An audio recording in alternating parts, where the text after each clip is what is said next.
आप देख रहे हैं अपना बिहार और आपके साथ मैं हूं विवेक। जातीय जनगणना पर बिहार की 10 पार्टियों के प्रतिनिधिमंडल ने मुख्यमंत्री नीतीश कुमार की अगुवाई में पीएम से मुलाकात की। मुलाकात के बाद सभी पार्टियों के नेताओं ने बातचीत को सकारात्मक बताया है।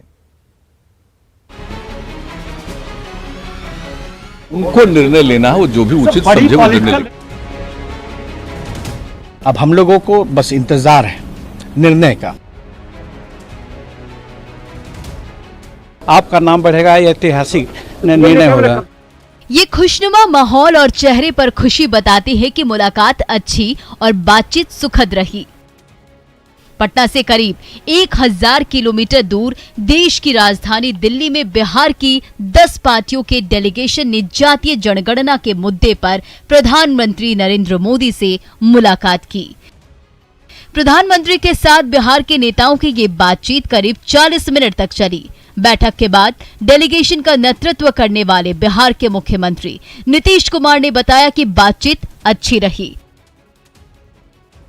प्रधानमंत्री ने सबकी बात सुनी, अब निर्णय उनको लेना है। आदरणीय प्रधानमंत्री जी गंभीरता पूर्वक सबकी बात को सुने हैं, तो हम लोगों को एक भरोसा है कि हम लोगों ने जितनी बात कही है उस पर जरूर गंभीरता पूर्वक। आगे अगर केंद्र सरकार बात नहीं मानती है तो क्या होगा? क्या प्रदेश में अलग से कराएंगे? तो अभी तो हम सब लोग आए हैं और अपनी बात रखें। बिहार विधानसभा के नेता प्रतिपक्ष और आरजेडी नेता तेजस्वी यादव ने कहा, ये सिर्फ बिहार की मांग नहीं बल्कि पूरे देश की मांग है। जब खर्चा जानवरों के लिए हो रहा है, गिनती के लिए, पर्यावरण के लिए हो रहा है, पेड़ पौधों के लिए हो रहा है, तो आपको पता तो चलेगा कि भाई कौन किस जात के हैं, तभी तो रिजर्वेशन में भी लागू करने में भी लोगों को सहूलियत होगी। बैठक में शामिल सभी नेताओं ने बातचीत को सकारात्मक बताया और उम्मीद जताई कि पीएम नरेंद्र मोदी जातीय जनगणना के पक्ष में कोई निर्णय लेंगे।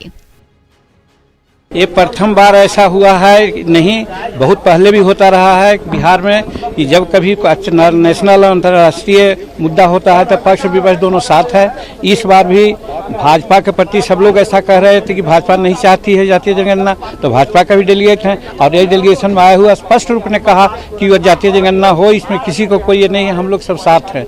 माननीय मुख्यमंत्री नीतीश कुमार जी ने सारे बात को गंभीरता से मजबूती से रखें और माननीय प्रधानमंत्री गंभीरता से सुने हैं और उन्होंने निश्चित तौर पे उन्होंने आश्वस्त किए कि हम लोग इस पे देखते हैं और निर्णय समय आने पे हम लोग लेंगे। हम लोगों ने बताया है, वो बहुत गौर से सुने हैं, उन्होंने ना नहीं कहा, बोला बिल्कुल हम लोग इस पर चिंतन करके कुछ न कुछ काम करेंगे और निश्चित तौर पर जाति आधारित जो होना चाहिए जनगणना, ये बिल्कुल उन्होंने ना नहीं कहा है। इसलिए हम लोग उम्मीद करते हैं कि बिहार के हित में, देश के हित में ये करेंगे। सिर्फ ये 11 रुकनी जो सर्वदलीय समिति है वो नहीं है, बल्कि 13 करोड़ बिहार की जनता की आवाज है और देश के सैकड़ों करोड़ की आबादी की आवाज है। दरअसल जातिगत जनगणना का ये मुद्दा फिर से तब गरमाया जब संसद में केंद्र सरकार के एक मंत्री ने बयान दिया कि जातिगत जनगणना नहीं होगी। वैसे तो दशकों से जातिगत जनगणना की मांग हो रही है, लेकिन बिहार विधानमंडल से 2 बार 2019 और 2020 में जातीय जनगणना को लेकर प्रस्ताव पारित किया जा चुका है। सर्वसम्मति से पारित प्रस्ताव में मांग की गई थी कि साल 2021 में होने वाली जनगणना में जातीय आंकड़े दिए जाए। न्यूज़ 18 के लिए दिल्ली से अमितेश की रिपोर्ट। इधर बीजेपी ने पंचायती राज चुनाव के लिए कमर कस ली है। भले ही बिहार में पंचायत चुनाव दलीय आधार पर ना हो रहे हों, लेकिन बीजेपी चुनाव लड़ रहे अपने कार्यकर्ताओं की मदद करेगी। पार्टी की तरफ से पंचायती राज विभाग की उपलब्धियों पर एक पुस्तिका का विमोचन भी हुआ है। पंचायत चुनाव की तारीख तय होते ही बीजेपी ने तैयारी तेज कर दी है। वैसे बिहार में दलीय आधार पर पंचायत चुनाव नहीं हो रहे हैं, लेकिन बीजेपी ने फैसला किया है कि अपने कार्यकर्ताओं और बीजेपी की सोच वाले उम्मीदवारों का हर संभव मदद करेगी। भारतीय जनता पार्टी से जो भी सिंपैथी रखते हैं, भारतीय जनता पार्टी के जो भी अच्छे व्यक्ति हैं, अगर वह पंचायत स्तरीय चुनाव लड़ेंगे तो यह बहुत अच्छी बात रहेगी। और जाहिर बात है कि अगर कोई भाजपा का व्यक्ति चुनाव लड़ता है तो जो भी हमारे दल के समर्थक है उसका साथ देंगे। पंचायत चुनाव के पहले बीजेपी के प्रदेश अध्यक्ष संजय जायसवाल और पंचायत राज मंत्री सम्राट चौधरी ने सशक्त पंचायत आत्मनिर्भर बिहार नाम से एक पुस्तिका का विमोचन किया। पुस्तिका के कवर पेज को देखकर ही पता चल जाता है कि बीजेपी पंचायत चुनाव को लेकर कितनी सीरियस है। पुस्तिका के अंदर सरकार की उपलब्धियों को तुलनात्मक तरीके से गिनाया गया है। जैसे कांग्रेस ने 5 साल में 65,000 करोड़ रुपए खर्च किए, तो मोदी सरकार ने 5 साल में 2,292 करोड़ रुपए खर्च किए हैं। मनरेगा में कांग्रेस ने 2013-14 में 33,000 रुपए खर्च किए, तो मोदी सरकार ने 2019-20 में 61,084 करोड़ रुपए खर्च किए। 2022 तक किसानों की आमदनी दोगुनी करने का निर्णय लिया गया। 2023 तक सभी गांवों को ब्रॉडबैंड इंटरनेट से जोड़ा जाएगा। गरीबों को घर के लिए मिलने वाली मदद को 35,000 से बढ़ाकर 1.5 लाख किया गया है। शौचालय के लिए 1,200 रुपए को बढ़ाकर 12,000 किया गया। बिहार के हर गांव में स्ट्रीट लाइट लगाने का फैसला। बिहार के हर गांव में सीसीटीवी कैमरे लगेंगे। हर गांव में आरटीपीएस काउंटर को सक्रिय किया जाएगा। हर पंचायत में जमीन खरीदकर मुक्तिधाम का निर्माण। हर पंचायत में पंचायत सरकार भवन का होगा निर्माण। कई डिसीजंस ऐसे हैं जो पंचायती राज को मजबूत करता है। हम लोग धीरे धीरे पंचायत केंद्र को मजबूत कर रहे हैं। वहाँ पूरा सशक्तिकरण करने का काम कर रहे हैं। पंचायत सरकार का भवन का काम हम लोग गति से बढ़ा रहे हैं। अभी तक लगभग 3,000 से अधिक पंचायत सरकार भवनों में हम काम लगाए हुए हैं और आगे हम लोगों का टारगेट है कि जब चुनाव खत्म होंगे तो लगभग 4,000 जो बचे हुए 4,500 पंचायत सरकार भवन है उसमें हम लोग काम लगाएंगे। बीजेपी बिहार में लगातार अपने आप को मजबूत करने में लगी है। पंचायत चुनाव से पहले ये कोशिश भी उसी मिशन का हिस्सा है। न्यूज़ 18 के लिए पटना से रवि नारायण की रिपोर्ट। और छपरा के शुआपुर में ईसाई मिशनरियों पर धर्म परिवर्तन कराने का आरोप लग रहा है। स्थानीय लोगों का आरोप है कि रुपए का लालच देकर करीब 15 लोगों का धर्म परिवर्तन कराया जा चुका है, जिसका विरोध हो रहा है। स्थानीय लोग इस मसले में प्रशासन के रवैये पर सवाल खड़ा कर रहे हैं। छपरा के सुआपुर थाना के ग्रामीण इलाकों में ईसाई मिशनरियां सक्रिय होकर लोगों का धर्म परिवर्तन कराने में जुटी है।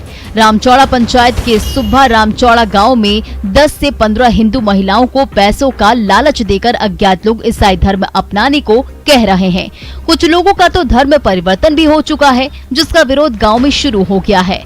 हैरानी की बात यह है कि इस पूरे मामले पर प्रशासन चुप्पी साधे हुए है। छपरा में हिंदुओं को प्रलोभन देकर तेजी से ईसाई धर्म में कन्वर्ट किया जा रहा है। इससे पहले गया में कई दलित परिवारों को ईसाई बनाया गया था। ग्रामीणों की माने तो 500 से अधिक लोग धर्म परिवर्तन कर चुके हैं। इसमें बड़ी संख्या में धर्मांतरण महिलाओं का हुआ है। हमने के समझावनी सन कि धर्म छोड़ दई, धर्म मत करा। इसी धर्म में कई कहा जाता है तो ये धर्म में यह करता है कि घर में दिया नहीं खेलो जलते, घर में कोनो देवता के फोटो नहीं खेस। ग्रामीणों में मिशनरी को लेकर गुस्सा है। इधर धर्म बदलने वाली महिलाओं ने कहा कि उन्होंने अपनी जाति नहीं बदली। समस्तीपुर में बीच बाजार दिन दहाड़े 2 लोगों की हत्या कर दी गई और उसके बाद भड़के लोगों ने हंगामा किया। घटना है दलसीसराय के नवादा चौक की, जहां बाइक पर सवार 3 लोग मिल्क पार्लर में घुसे और दुकानदार सुनील कुमार पर ताबड़तोड़ 5 गोलियां बरसा दी। मौके पर ही उनकी मौत हो गई। मौके से भाग रहे अपराधियों का मिल्क पार्लर के कर्मचारी मोहम्मद पप्पू ने पीछा किया और इसके बाद अपराधियों ने उसे भी गोली मार दी। डबल मर्डर के बाद लोग भड़क गए। काफी देर तक सड़क जाम रखा। पुलिस को अब इस मामले में कोई सुराग नहीं लगा है। आए, उन्होंने पूछा कि दुकान के मालिक कौन है। इतने में से जब अंदर से आवाज़ दी कि दुकान के मालिक कौन है, तो उसी में ही क्रम में एक अपराधी ने उनको गोली मार दिया। उसके बाद जब वो वहाँ से भागने लगे तो उनका एक और जो ड्राइवर था, पप्पू जिसका नाम है, उसको रोकना चाहा तो उसको भी गोली मार दिया। तो वो जो प्रत्यक्षदर्शी हैं अभी उसके द्वारा ये नहीं बताया गया है कि घटना लूट के क्रम में हुई है, कितने पैसे का हुआ है। इधर बेंगलुरु में गैस सिलेंडर ब्लास्ट में बिहार के 2 लोगों की मौत हो गई है। मृतकों के नाम सौरभ और मनीष हैं। हादसे में 3 और लोग जख्मी हुए हैं। रिहायशी इलाके में चल रहे एक फैक्ट्री में दोपहर में सिलेंडर ब्लास्ट हुआ। सिलेंडर से बॉयलर चलाया जा रहा था, जो दबाव की वजह से ब्लास्ट कर गया। मौके पर ही 2 लोगों की मौत हो गई, जबकि 3 लोग जख्मी हुए हैं। बेंगलुरु में गैस सिलेंडर फटने से बड़ा हादसा हुआ और बिहार के 2 लोगों की मौत हो गई।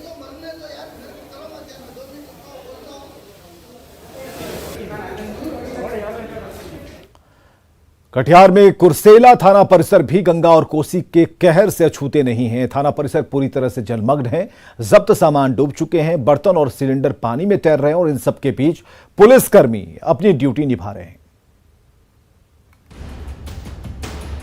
कटिहार में सैलाब के सितम का कहर अब भी जारी है। लगभग 8 प्रखंड के 4 लाख की आबादी बाढ़ से प्रभावित है। कटिहार के कुर्सेला थाना भी गंगा कोशी के उफान से पूरी तरह जलमग्न हो गया है। कुर्सेला थाना परिसर में रखे तमाम जब्त किए गए सामान पूरी तरह से डूब चुके हैं।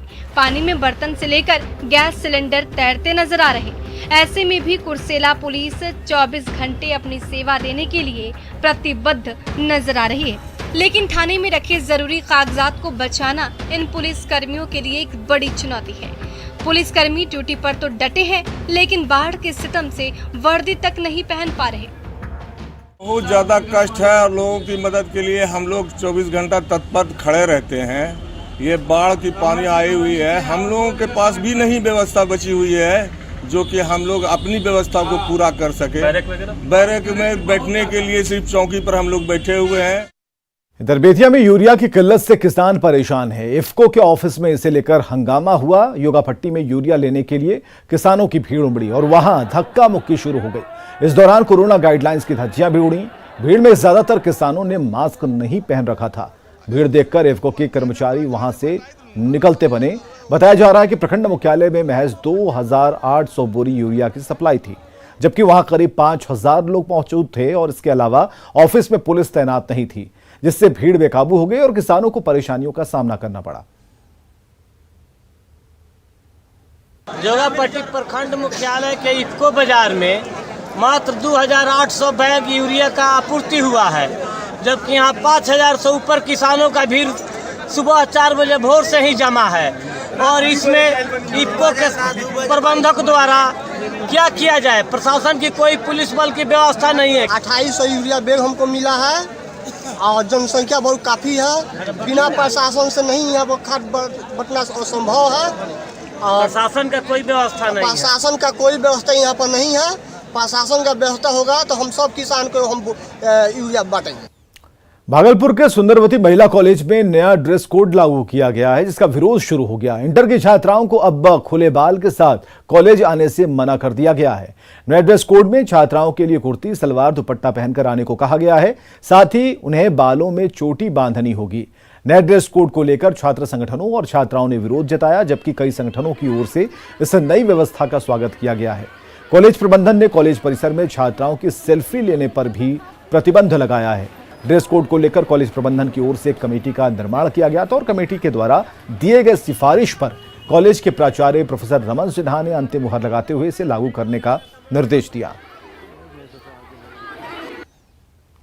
बिहार विद्यालय परीक्षा समिति द्वारा संचालित +2 ब्रैकेट में इंटर की छात्राओं को 2021 से नया ड्रेस कोड में आना है। उस ड्रेस कोड में जो भारतीय सभ्यता, संस्कृति, संस्कार बोलता है वो ड्रेस कोड है। अगर उस पर किसी को आपत्ति है तो लिखित रूप से सुझाव दें। ड्रेस कोड वो थोड़ा अजीब लग रहा है। ड्रेस कोड सही नहीं लग रहा है। अभी का जो ड्रेस है वही ठीक लगता है। सेकेंड ईयर तो हम लोग के भलाई के लिए ही निकाला गया है, ताकि कॉलेज में अच्छा रूल लगे, अच्छा हो, ताकि हम लोग के जूनियर अच्छे से रहे। फिर हम लोग को देख के तो उन लोगों का भी लगेगा ना, तो इसी वजह से ये कानून लागू किया हुआ है। इधर मुंगेर में हत्या के फरार आरोपी के घर इश्तेहार चिपकाया गया। पुलिस की टीम ढोल नगाड़ों के साथ फरार आरोपी के घर पहुंची और 10 आरोपियों के घर इश्तेहार चिपकाया गया। पुलिस ने फरार अभियुक्तों के परिजनों को कहा कि 30 दिन के भीतर फरार अभियुक्तों को कहें आत्मसमर्पण कर दें, नहीं तो कोर्ट से आदेश लेकर कुर्की की प्रक्रिया की जाएगी। 6 मार्च को किसी विवाद को लेकर 3 लोगों की हत्या हुई थी और इस मामले में 28 लोगों की गिरफ्तारी हो चुकी है, जबकि 10 फरार हैं।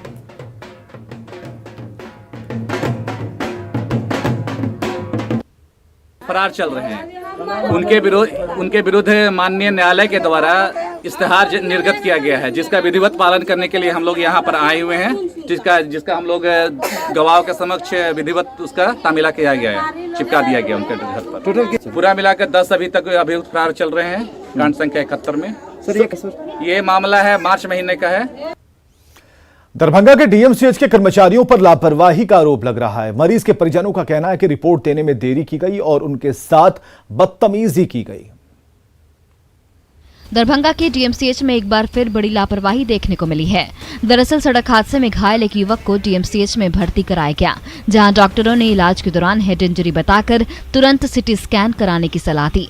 लेकिन डीएमसीएच के अधीन मेदांता मेडिसिटी ने 4 दिन बाद जांच रिपोर्ट देने की बात कही, जिस पर परिजन ने आग्रह किया तो उल्टे उनके साथ बदतमीजी की गई। जब इन मामलों को लेकर न्यूज 18 ने सवाल पूछा तो कैमरे को देखते ही स्टाफों के सुर बदल गए। पहले तो उन्होंने डॉक्टर की छुट्टी पर जाने की बात कही। जब हमने वैकल्पिक व्यवस्था नहीं किए जाने की बात कही तो उनके पास कोई जवाब नहीं था। हालांकि बाद में काफी देर बाद मरीज का इलाज हो सका। वो हम लोग आए तो बोले ठीक है आप लेके आइए, वहाँ से पुर्जा कटा के लेके आइए, हम अभी कर देंगे आपका सिटी स्कैन।